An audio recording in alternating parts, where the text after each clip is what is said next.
Xin chào tất cả các bạn. Hôm nay tôi sẽ giới thiệu cho các bạn về máy hàng Hồng Ký HK200H. Dòng máy hàng này là máy hàng bán chuyên nghiệp nha các bạn.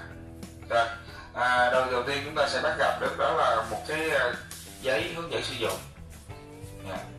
Giấy hướng dẫn sử dụng chứ không phải được gọi là sổ nữa các bạn. Rồi, cái này là phiếu bảo hành nha các bạn ha. Các bạn lưu ý phải giữ cái này. Chúng ta được bảo hành 1 năm á các bạn ha. Đó. Rồi. Bên trong máy thì nó cũng có cái máy này thôi, cộng với lại hai cái bộ dây. Thì phía sau của nó sẽ có một cái quạt và nguồn điện là 220V nhớ mà ha. Rồi phía trước của nó là nó có là nút nguồn, đồng hồ điều chỉnh cường độ ampe và đồng hồ quá tải có nhiệt nha các bạn. Đây là cọc hàng, đây là cọc mát thì các bạn gắn vào thôi ha, rất đơn giản. Rồi bây giờ các bạn sẽ nhìn xung quanh đó nha. Đây có Hồng Ký nè, HK200H nè, máy hàng inverter nè, cái này là dòng bán chuyên nghiệp. Nếu mà dòng chuyên nghiệp thì các bạn lấy là HK200A nha các bạn. Còn nếu các bạn nào gia đình đó các bạn xài HK200Z nha các bạn ha, là HK200H thì nó là bán chuyên nghiệp thôi nha. Rồi tôi sẽ hướng dẫn các bạn chứ. Chúng ta chỉ cần bật nút nguồn thôi, máy nó chạy liền. Đó, nó sẽ thể hiện là 20A, nhưng mà đồng hồ của nó là cộng trừ 10%, nó là 24A. Và khi các bạn chỉnh nó lên bao nhiêu thì nó nhảy bấy nhiêu thôi. Và maximum của nó là 200A, nhưng mà cuối cùng cái đồng hồ xuống thì là 215. Thì cái đó các bạn cũng chỉ cộng trừ 10% thôi.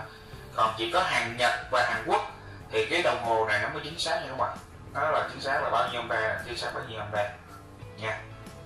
Máy này thì các bạn lưu ý là chỉ sử dụng cho bán chuyên nghiệp thôi, là các bạn xài vừa phải thôi chứ không phải là xài quá tải các bạn. Xài quá tải thì chết ngay nè, nó chịu không nổi mà ha. Rồi đó, cái này thì nó sẽ hàng được với hàng là 1 ly 2, 2 ly 4 và 3 ly 2 nha các bạn ha.